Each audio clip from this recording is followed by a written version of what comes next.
नमस्कार, स्वागत है आप सभी का। UP triple S C ANM भर्ती 2022 को लेकर के बात करेंगे।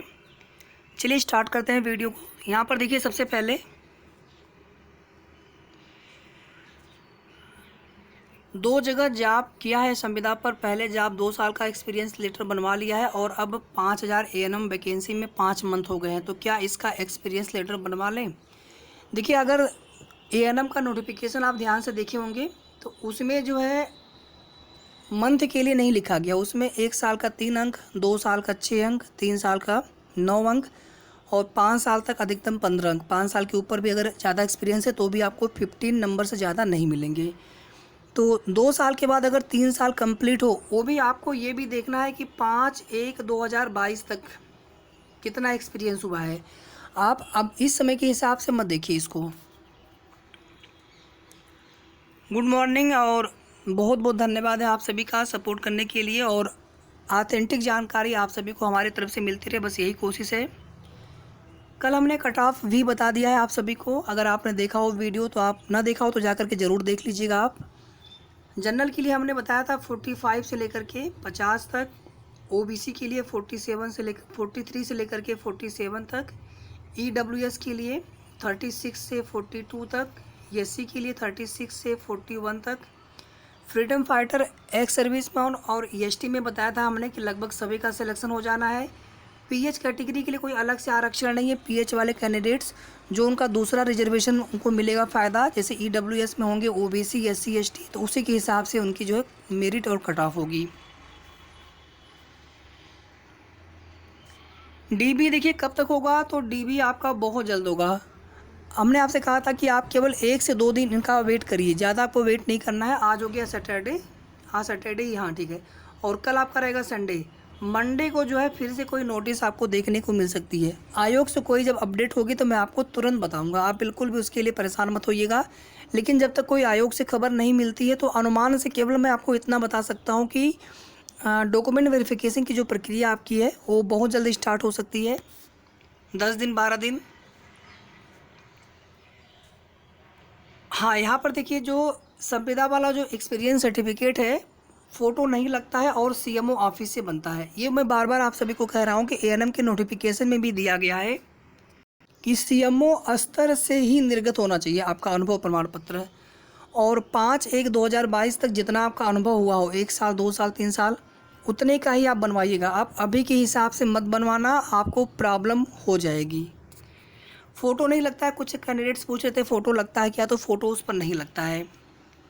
अगर लग रहा हो तो कोई बात नहीं, वैसे यहाँ पे मुझे भी लग रहा है कि शायद उसकी आवश्यकता नहीं है। देखिए, मंडी वाला जो डीबी है, इसमें आप सभी को पता है कि इसमें भी जांच चल रही है और अभी शायद इसमें जो है 1 महीने इसमें कोई भी आपको चीज़ें देखने को न मिले। ये तो हाल है यूपी ट्रिपल एस सी से हुई भर्तियों का, या फिर कोई भी भर्ती आप उठा करके देख लीजिए क्या कहा जाए उसके लिए। कास्ट और डोमिसाइल 2017 का है, चलेगा या बनवाना होगा। देखिए, अगर आपको बनवाना भी था तो 5/1/2022 से पहले बनवाना था। अगर आप इस समय बनवाते हैं तो केवल एक सपोर्टिंग डॉक्यूमेंट के तौर पर होगा, पूरी तरह से मान्य होगा, इस बात की गारंटी हम नहीं ले सकते हैं। ये आयोग के ऊपर निर्भर करेगा। बाकी नया डॉक्यूमेंट्स हमेशा अच्छा होता है, लेकिन ध्यान रहे जब भी आप कोई फॉर्म भरते हैं उस समय फॉर्म भरने की अंतिम तिथि तक वो सभी प्रमाण पत्र आपके पास होने चाहिए। उसके पहले पहले वो बनाओ प्रमाण पत्र, 6 महीने पहले का बनाओ सबसे अच्छा होता है, या फिर जाति निवास से 3 साल तक वैलिड है, ईडब्ल्यूएस 1 साल तक वैलिड है। इस डेट से पहले, आज की डेट से नहीं, इस डेट से पहले 3 साल तक जाति निवास आप देख लीजिए। अगर उससे पुराना हो, जैसे आपका 2017 का है, तो यहाँ पर आपको दिक्कत हो सकती है। मैं बिल्कुल ये नहीं कह सकता कि आपका मत चल जाएगा, ये आयोग के ऊपर निर्भर करेगा। तो बाकी आप नया ज़रूर बनवा लीजिए। जिनके पास बहुत ज़्यादा पुराना हो या कोई भी आपको उसमें डाउट लगे तो आप नया बनवा लीजिए सपोर्टिंग डॉक्यूमेंट के तौर पर, ताकि हर संभव प्रयास करिए कि आपका जो डॉक्यूमेंट वेरिफिकेशन है वो क्लियर हो अच्छे से। एएनएम फॉर्म का प्रिंट आउट देखिए शायद इस समय नहीं निकल पा रहा है। पीईटी वाला तो जो स्कोर कार्ड है वो आप ज़रूर निकाल लीजिएगा। पीईटी का जो स्कोर कार्ड है वो भी चाहिए होगा, ये हो, या फिर एएनएम का एडमिट कार्ड हो आपके पास, उसे भी आप संभाल के रखिए। मतलब रजिस्ट्रेशन नंबर, रोल नंबर आपका वेरीफाई होना चाहिए, बस हमारे कहने का मतलब ये। बाकी ये भी आपको चाहिए, उसे कोशिश करिए। बाकी बताते हैं फिर कुछ सोल्यूशन इसका आपको बाद में। डिस्ट्रिक्ट अलॉटमेंट भी होगा क्या डीबी प्रोसेस में, पिता और पति दोनों के तहसील और थाना एक ही है, बस post office pin code change है। देखिए इसमें बस आपको ये वेरीफाई करवाना होता है कि आपकी जो जाति है आपकी पिता की जाति है, तो पिता पक्ष से निर्गत होना चाहिए जाति प्रमाण पत्र, और उसमें एड्रेस कहीं का भी पड़ा हो कोई दिक्कत नहीं है, बस पिता पक्ष से निर्गत होना चाहिए। निवास भी आपका कहीं का भी हो चल जाता है, उसमें दिक्कत नहीं है, बस आपने वो फॉर्म में भरा हो निवास और वही आपका एड्रेस और उसी पे आपका निवास बनाओ। पति विवाहित हो तो पति पक्ष का ही बनेगा, उसमें कोई दिक्कत नहीं है, लेकिन जो जाति है वो आपके पिता पक्ष से निर्गत हो। EWS वाले हैं तो वहाँ पर भी देखिए पति वाला ही आप देखेंगे नाम डाल करके बना होगा जो विवाहित महिलाएं होंगी, ठीक है। तो बस आपको वहाँ पे वेरीफाई करवाना होता है। मैंने एक सजेशन दिया था यहाँ पर, सुझाव दिया था, बाकी आयोग यहाँ पर उनका क्या डिसीजन होता है ये देखना होगा बाद में, और उसको पता करके बताएंगे, थोड़ा सा कन्फर्म होने दीजिए। एक एफिडेविट आपसे भी बनवा सकते हैं इसको लेकर के शपथ पत्र कि हमारी जाति यही है, हमारी जाति चेंज नहीं हुई है। जिनका इंटरकास्ट मैरिज है उनके लिए पिता पक्ष वाला ही जाति प्रमाण पत्र लगेगा, उनके लिए सॉल्यूशन बस वही है जी। इसके लिए आपको कुछ नहीं करना है, बस आपको आपके पास प्रमाण पत्र होना चाहिए, जाति और निवास, जो भी आवश्यक डॉक्यूमेंट्स हैं जी। बिल्कुल, हमेशा ऑथेंटिक जानकारी आप सभी को हमारे चैनल के माध्यम से मिलती रहेगी। कास्ट सर्टिफिकेट की फ़ोटो स्टेट है, ओरिजिनल नहीं है। देखिए आप फ़ोटो स्टेट तो आप दे देंगे, वहाँ पर आयोग में जमा होगा 2-2 सेट, लेकिन वेरीफाई कैसे करवाएंगे बिना ओरिजिनल के। हालांकि फ़ोटो स्टेट पर भी प्रमाण पत्र क्रमांक लिखा होता है, ऑनलाइन वेरीफाई कर सकते हैं आयोग में, कोई दिक्कत नहीं होनी चाहिए, लेकिन फिर भी मैं कहूँगा कि आप ओरिजिनल ढूंढिए, या तो फिर आप एक नया बनवा लीजिए, अगर संभव ना हो पुराना वाला ओरिजिनल मिलना तो एक नया आप ज़रूर बनवा लेना, या फिर उसी प्रमाण पत्र पे अगर देखिए कोशिश करिए अगर तहसील से निकल जाए, अगर वो निकल जाता है वैसे, लेकिन थोड़ा सा पता करना पड़ेगा।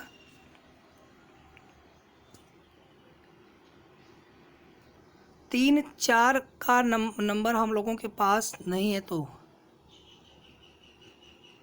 ये समझ नहीं पा रहे हैं यहाँ पर। एफिडेविट देखिए 10 रुपये वाला बनवा लीजिए, सिंपल सा, उसमें कोई बाध्यता नहीं होती कि आप कितने रुपए का बनवाएंगे, 10 रुपये वाला चल जाता है। संविदा कर्मी का एक्स सर्टिफिकेट हस्बैंड या फादर का लगा है, बताएं प्लीज़।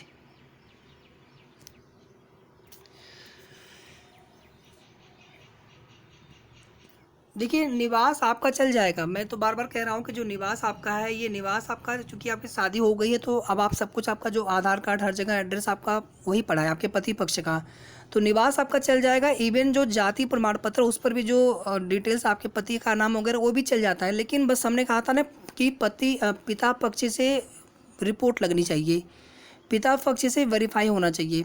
अब वो उसमें किस प्रकार से बनता है, चूँकि देखिए हमने कभी वैसा बनवाया है नहीं, हम तो चूँकि पुरुष हैं, लेकिन जो महिलाएं हैं, विवाहित महिलाएं हैं, तो हमने उस प्रकार का प्रमाण पत्र देखिए देखा नहीं एग्जैक्टली, हम आपको सही बता रहे हैं, और थोड़ा सा आप कंफर्म कर लीजिएगा। बाकी जो बिल्कुल नोटिफिकेशन के हिसाब से जो एग्जैक्ट होना चाहिए वो यही होना चाहिए कि पिता पक्ष से ही निर्गत प्रमाण पत्र होना चाहिए।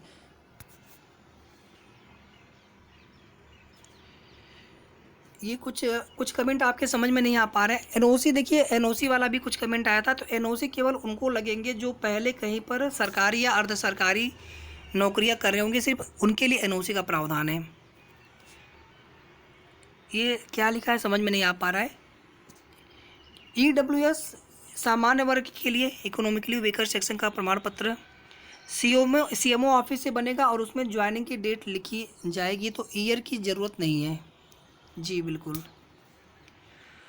OBC देखिए हमने बताया था आपको कि 43 से लेकर के 47 तक, बाकी उससे मेरिट कम भी आ सकती है, तो 40 तक आप उम्मीद रखिए। और हमने तो ये तक कहा था कि अभी आपके चाहे कितने भी मार्क्स हों, आप केवल फोकस करिए अपने DB पर कि डॉक्यूमेंट वेरिफिकेशन आपका अच्छे से हो जाए, फिर जब फाइनल मेरिट बनेगी तो वहाँ पर देखा जाएगा कितनी कट ऑफ जा रही है। निवास जाति 3 साल के लिए वैलिड है। एफिडेविट कंप्यूटर वाला होना चाहिए या लिखित वाला होना चाहिए, कोई भी बनवा लीजिए आप। DB कब होगा, कैसे पता चलेगा, तो आपको बताएंगे हम। थोड़ा सा आप सभी बस 1-2 दिन का समय दीजिए, कल तक का समय दीजिए, कल संडे है, आज सैटरडे है। आधार कार्ड और PET के रिजल्ट में नाम से पहले कुमारी नहीं लिखा है, बाकी सभी डॉक्यूमेंट्स में, इसमें कोई दिक्कत नहीं है। विवाह से पहले कुमारी लिखा होता है, विवाह के बाद कुमारी हट जाता है, कभी कभी देवी उसमें ऐड हो जाता है, उससे कोई दिक्कत नहीं होती है। बाकी आप चाहे तो एफिडेविट लिखवा लें इसके लिए, आधार में वही सेम चीज़ यहाँ पर भी है। EWS भी आपका जो है 5/1/2022 से पहले का बना हो और 1 साल से ज़्यादा ना हो। मतलब आप इसको ऐसे लिख लीजिए कि 6/1 या 5 ही कर लीजिए, 2021 के बाद का बना हो और 5/1/2022 से पहले का बना हो। ठीक है, 1 साल की ही वैलिडिटी है। इसलिए 5000 वैकेंसी में संविदा में हुआ था, 5 मंथ हो गए हैं। क्या हम लोग देखिए अब नहीं चलेगा वो, अब एक्सपीरियंस आपका नहीं चलेगा। 5/1/2022 से पहले का आपका एक्सपीरियंस 1 साल 2 साल इस प्रकार से होना चाहिए। कुछ मंथ वाला उसका आपको भारांक नहीं मिलेगा। 12th में नाम की स्पेलिंग डिफरेंट है। देखिए जो भी नाम वगैरह में गलती है, देखिए ये बनवा लीजिए। एफिडेविट में कोई ऐसा बहुत बड़ा काम नहीं होता, ये एक सिंपल सा एक शपथ पत्र होता है, बस वो आप बनवा के रख लीजिए।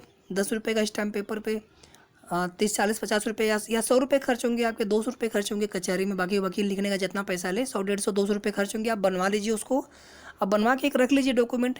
1 घंटे का काम है, अपने कचहरी से भी अपने कचहरी से बनवा लीजिए, उसमें कोई दिक्कत नहीं है, अपने ही तहसील से बन जाता है। देखिए इसकी वजह से किसी का DB रुकता नहीं है, मैं आपको सही बता रहा हूँ UPSSC में। लेकिन मैं चांस नहीं लेना चाहता हूँ, मैं ये नहीं कहूँगा कि आपका चल जाएगा। अगर कोई दिक्कत हुई तो फिर उसकी जिम्मेदारी कौन लेगा, आपका भविष्य खराब होगा। इसलिए आप कोई भी अगर कमिटमेंट करता है कि नहीं बिल्कुल हो जाएगा, तो गलती होने पर फिर कोई भी सामने नहीं आएगा। इसलिए मेरा ये प्रयास होता है कि किसी भी 1% किसी भी गलती की वजह से आपका DB जो है रुकना नहीं चाहिए। बाकी वहाँ पर जब कोई दिक्कत अगर हो भी जाती है तो भी आपको समय मिलता है वहाँ पर। एक चीज़ ध्यान रखिएगा कि ये गलती है, इसको आप सुधरवा सकते हैं, तुरंत आप करवा लीजिए, वहाँ पर भी समय मिलता है आपको, ऐसा नहीं है। तो आप पहले से बनवा लीजिए। बाकी अगर आपको लगता है कि नहीं बनवाना चाहिए तो वो आपकी इच्छा है।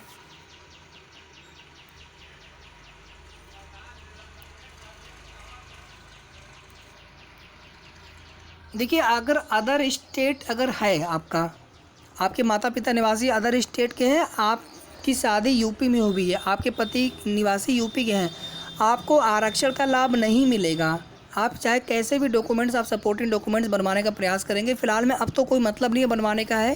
पहले आपने बनवाया हो फॉर्म भरने की लास्ट डेट से पहले का, तो भी जो है वो संभावना 0% है, क्योंकि ANM नोटिफिकेशन में स्पष्ट रूप से लिखा हुआ है कि माता पिता मूल निवासी उत्तर प्रदेश के होने चाहिए, तभी आपको आरक्षण का लाभ देय होगा।